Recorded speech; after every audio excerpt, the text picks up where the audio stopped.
તુલા રાશિના જાતકો આગામી 15 દિવસ સુધી પૃથ્વી ધ્રુજશે કારણ કે તમારા જીવનમાં એક તોફાન આવવાનું છે જે તમારી બધી મુશ્કેલીઓનો નાશ કરશે. વર્ષો પછી એક એવો રાજયોગ તમારી કુંડળી પર દસ્તક આપવાનો છે જેને માલવ્ય રાજયોગ તરીકે ઓળખવામાં આવે છે. 19 એપ્રિલે શુક્રનું પોતાની રાશિ એટલે કે વૃષભ રાશિમાં ગોચર તુલા રાશિના જાતકોના જીવનમાં શ્રેષ્ઠ માલવ્ય રાજયોગ બનાવશે. તમારી રાશિનો સ્વામી શુક્ર પોતે છે અને શુક્રના રાશિ પરિવર્તન તુલા રાશિના જાતકો માટે ખૂબ જ ફળદાયી સાબિત થવાનું છે. 19 એપ્રિલ પછી તમારા જીવનમાં શું શુભ રહેશે અને શું અશુભ રહેશે? ઘટનાઓ બનવાની છે. હું આ વિડિયોમાં દરેક વિગતો સમજાવીશ અને આખો વિડિયો ગ્રહોના ગોચર પર આધારિત છે. આ વિડિયોની દરેક વિગતો ધ્યાનથી સાંભળો કારણ કે 19 એપ્રિલ પછી પણ તમારા જીવનમાં એવા ચમત્કારો થવાના છે જેના વિશે તમે પહેલાં ક્યારેય સ્વપ્ન પણ નહીં જોયું હોય. સંજોગો અચાનક બદલાઈ જશે જે તમે અપેક્ષા કરતા ઘણા દૂર, પરંતુ તમારે કેટલીક બાબતો ધ્યાનમાં રાખવાની જરૂર પડશે. કારણ કે જ્યારે કોઈ વ્યક્તિ બધું મેળવવાનું શરૂ કરે છે, જ્યારે વસ્તુઓ તેને સ્પર્શતાની સાથે જ પૂર્ણ થવા લાગે છે, ત્યારે અહંકાર પણ આવે છે. તેમના ઉત્સાહમાં તેઓ તેમના હોશ પણ ગુમાવી દે છે. હું આવી 3 ભૂલો સમજાવીશ. આનાથી તમે આ માલવ્ય રાજયોગના શુભ પ્રભાવથી વંચિત રહી શકો છો. તેથી વિડિયોને અંત સુધી જુઓ અને અમારા દરેક શબ્દને ધ્યાનથી સાંભળો. જો તમે હમણાં આ વિડિયો જોઈ શકો છો, તો બ્રહ્માંડ ચોક્કસપણે તમારા માટે એક ખાસ યોજના બનાવી રહ્યું છે. માલવ્ય રાજયોગ તમારા જીવનને સંપૂર્ણપણે બદલી નાખશે. તેનો તમારા જીવન પર શું પ્રભાવ પડશે? આ વિડિયોમાં દરેક વિગતો આવરી લેવામાં આવશે.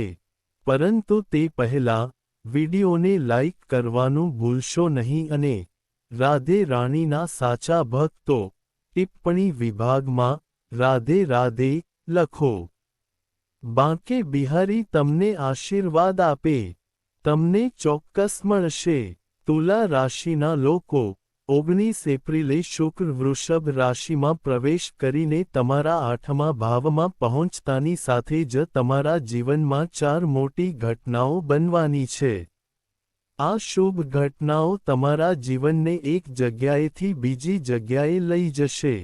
તમે સપનામાં પણ તેની કલ્પના નહીં કરી હોય. 8મા ભાવમાં શુક્રની હાજરી માલવ્ય રાજયોગનું સર્જન કરશે અને આ યોગ અચાનક નાણાકીય લાભની શક્યતા પેદા કરશે. આ નાણાકીય લાભ ગમે ત્યાંથી આવી શકે છે. કોઈ ઓર્ડર આવી શકે છે. તમને જૂનું દેવું મળી શકે છે.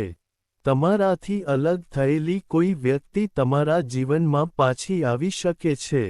તે શક્ય હતું. જે કોઈ પૈસાથી ઓછું નહોતું. કોઈ ધનથી ઓછું નહોતું. અચાનક પૈસાનો વરસાદ થવાની પ્રબળ શક્યતા છે કારણ કે શુક્ર પોતાની રાશિમાં છે અને તમારી રાશિનો સ્વામી પણ છે. તેથી તુલા રાશિ પર અસર થવી એકદમ સ્વાભાવિક છે. આ વિડિયો અંત સુધી જુઓ. હું તમને બીજી ઘટના વિશે જણાવવા જઈ રહ્યો છું. શુક્ર તમારા 8મા ભાવમાં છે પરંતુ તેની દૃષ્ટિ તમારા બીજા ભાવ પર પણ પડવાની છે અને બીજું ભાવ પૈસા અને વાણીનું છે. તેથી અચાનક નાણાકીય લાભ થશે પરંતુ એક મહત્વપૂર્ણ વાત એ છે કે તમારી વાણી પણ તીક્ષ્ણ બનવાની છે. ઉત્તમ સંચાર કૌશલ્ય. તે થવાનું છે. તમે કંઈક એવું કહેશો જે બધાના દિલ જીતી લેશે. ધારો કે તમારે કામ પર પ્રેઝન્ટેશન આપવું પડશે. કોઈને તમારો મુદ્દો સમજાવવો પડશે. અથવા તમે માર્કેટિંગ લાઇનમાં કામ કરો છો અને લક્ષ્યોને પૂર્ણ કરવા માટે એક જગ્યાએથી બીજી જગ્યાએ મુસાફરી કરવી પડશે. શુક્ર અહીં નોંધપાત્ર લાભ પ્રદાન કરશે. રાક્ષસોનો ગુરુ અને તમારી રાશિનો અધિપતિ શુક્ર તમારા પર દયાળુ છે અને પોતાની રાશિમાં એક શક્તિશાળી માલવ્ય રાજયોગ બનાવવાનો છે.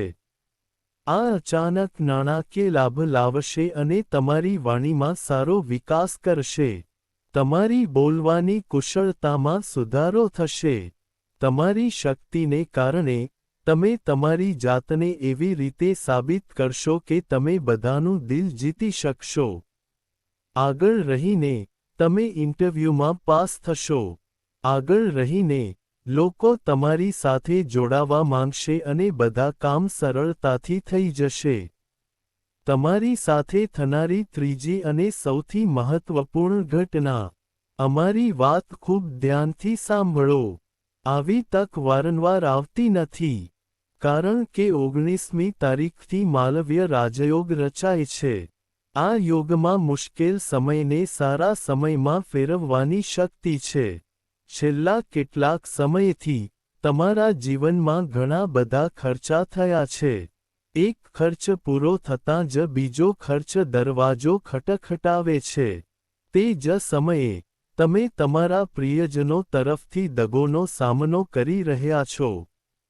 તમારા જ કેટલાક લોકો તમને છેતરપિંડી કરી રહ્યા છે. તમારા પ્રિયજનો દ્વારા તમને વારંવાર દગો આપવામાં આવી રહ્યો છે, પછી ભલે તે શબ્દોથી હોય કે પૈસાથી. તે જ સમયે તમે ખૂબ થાકી ગયા છો. તમે તણાવમાં છો અને જ્યારે તમે રાત્રે સૂઈ જાઓ છો ત્યારે તમને ફક્ત એક જ ચિંતા હોય છે કે આવતીકાલ શું થશે. પરંતુ 19 એપ્રિલ પછી આ માલવ્ય રાજયોગ તમારા જીવનમાં એવો ચમત્કાર કરશે કે આ મુશ્કેલ સમય ચાલી રહ્યો છે. આ રાજયોગ આ મુશ્કેલ સમયને સરળતાથી સરળ સમયમાં પરિવર્તિત કરશે. 19 એપ્રિલ પછી તમે તેનો પ્રભાવ જોશો કે તમે જે કાર્યો કરી રહ્યા હતા તેમાંથી કેટલાક સફળ થશે. તમે અટવાઈ ગયા હતા. કેટલાક લોકો જે તમને નાના માનતા હતા. કેટલાક કાર્યો જે આકાર લઈ રહ્યા ન હતા. તમને ત્યાં પણ મોટી સફળતા જોવા મળશે. આ સાથે ચોથી અને મહત્વપૂર્ણ ઘટના જે તમારી સાથે બનવાની છે. ક્યાંક તમે સંશોધન કરી રહ્યા છો. કોઈ વિદ્યાર્થી જે સ્પર્ધાત્મક પરીક્ષાની તૈયારી કરી રહ્યો છે. જો તમે ક્યાંક કોઈ પણ પ્રકારનું સંશોધન કરી રહ્યા છો, તો સંશોધન સફળ થવાનું છે. લાભ અને સફળતા તમારી રાહ જોઈ રહી છે. આ યાદ રાખો, પરંતુ ભૂલથી પણ આ 3 ભૂલો ન કરો.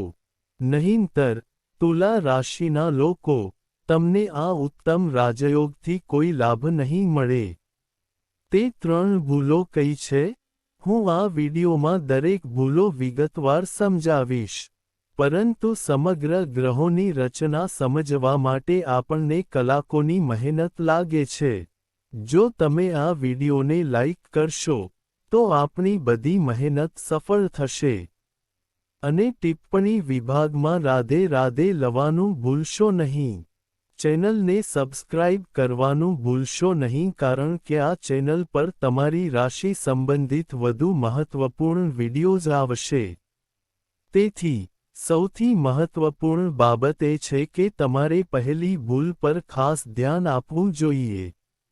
8મું ઘર એ છે જ્યાં શુક્રનું ગોચર થયું છે. અત્યારે શુક્ર તમારા 8મા ઘરમાં છે. તે અંદર છે. અને આ 8મું ઘર કોઈક રીતે ઉંમર, રોગ અને સ્વાસ્થ્ય સાથે સંબંધિત છે. તેથી તમારે તમારા આહારનું ધ્યાન રાખવું પડશે. નહીંતર તમારું સ્વાસ્થ્ય બગડી શકે છે.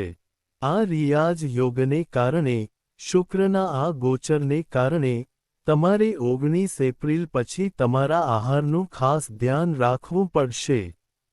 નહીંતર તમારું સ્વાસ્થ્ય બગડી શકે છે. અને જો તમારું સ્વાસ્થ્ય બગડે છે, તો વ્યક્તિ સખત મહેનત કરી શકશે નહીં. સારી રીતે કામ કરી શકશે નહીં. સારું વર્તન કરી શકશે નહીં. અને પછી જે કંઈ પ્રાપ્ત થવાનું હતું તે બધું તેના હાથમાંથી સરકી જશે. તેથી આ સમય દરમિયાન તમારા સ્વાસ્થ્યનું ખાસ ધ્યાન રાખો. તે જ સમયે ખર્ચ અચાનક વધી શકે છે. ખર્ચ પહેલાથી જ વધારે છે.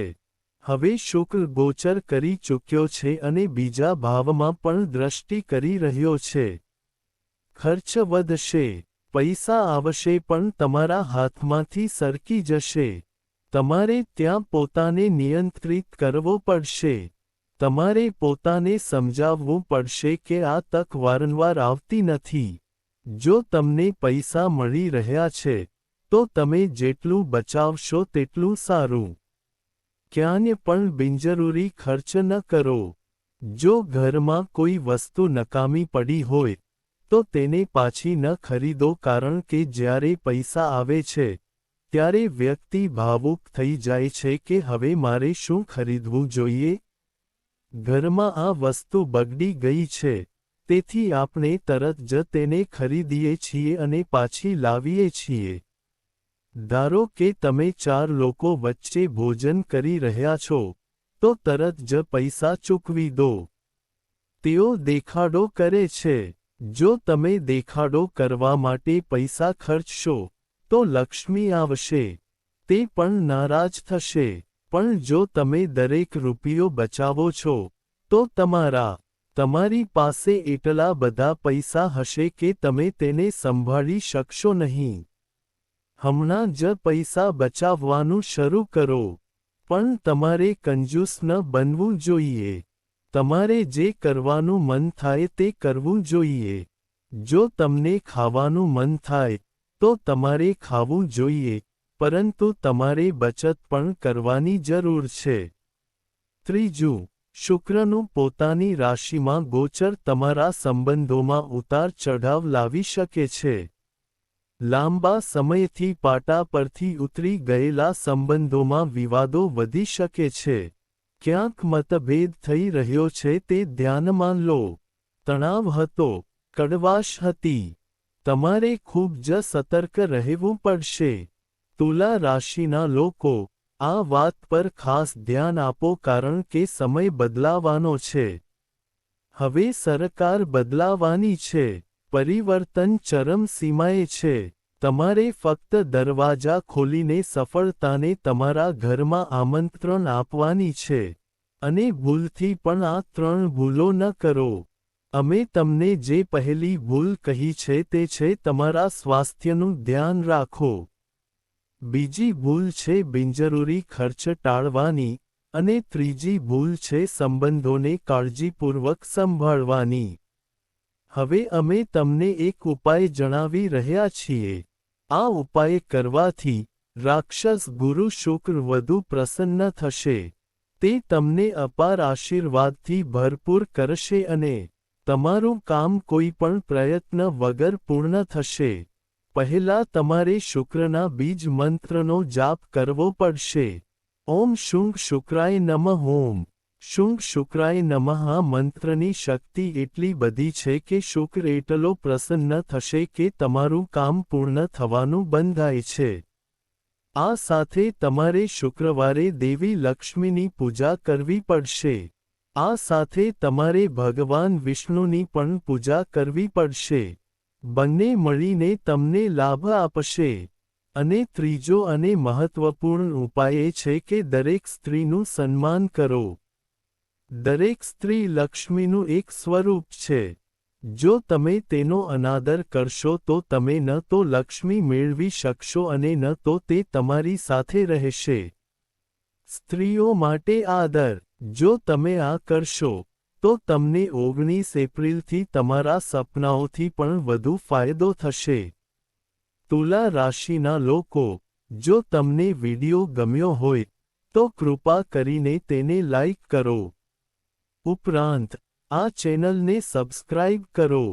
જો તમારી પાસે કોઈ ચિંતા હોય, તો કૃપા કરીને નીચે ટિપ્પણી વિભાગમાં અમને જણાવો. અમે તેમને ઉકેલવા માટે અમારા શ્રેષ્ઠ પ્રયાસો કરીશું. હમણાં માટે, અમે અમારા બધા દર્શકોને શુભેચ્છા પાઠવીએ છીએ.